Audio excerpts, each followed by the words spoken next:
Hey y'all, it's Carlotta King back to help you cultivate your means. Did you take the time to answer the question that I asked in the last video? Just in case you missed it, I asked who in your family can you point back to and say they left you a tangible legacy? Were you able to think of anyone? If so, great.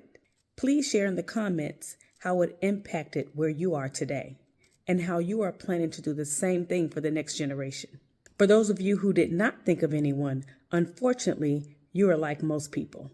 Who are most people, you ask? People who are left to build from ground zero or left with trying to figure out how they can afford to keep what was left to them, like a mortgage. Even if property, land, or money was intended for you, if you are not on the deed, on the bank account, or listed as a beneficiary in a will or a trust, you will likely run into some challenges that could cost you.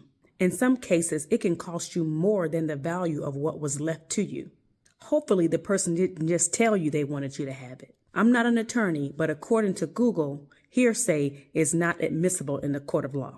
But if it was clear that said property was indeed for you, did it have debt attached to it? If so, what kind of debt? These are just a few questions that should be considered if you want to ensure that your dependents or your loved ones indeed receive what you plan to leave for them. But remember, it must be properly planned.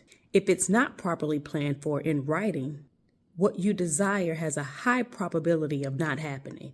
And by default, you leave it up to a grieving family to figure it out. And in most cases, leaving it up to lawyers or the government to sort it all out, for a fee, of course. And this is the cost that I mentioned earlier that could actually be more than the value of what you desire to leave behind.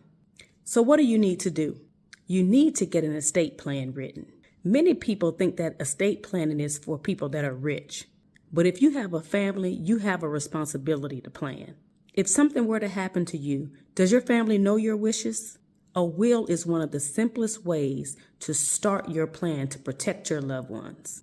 So if you don't have a will, start researching it. If you do have one, review it and make sure it's up to date. In my next video, I'm going to talk about why people avoid estate planning. So stay tuned. That's all. Bye.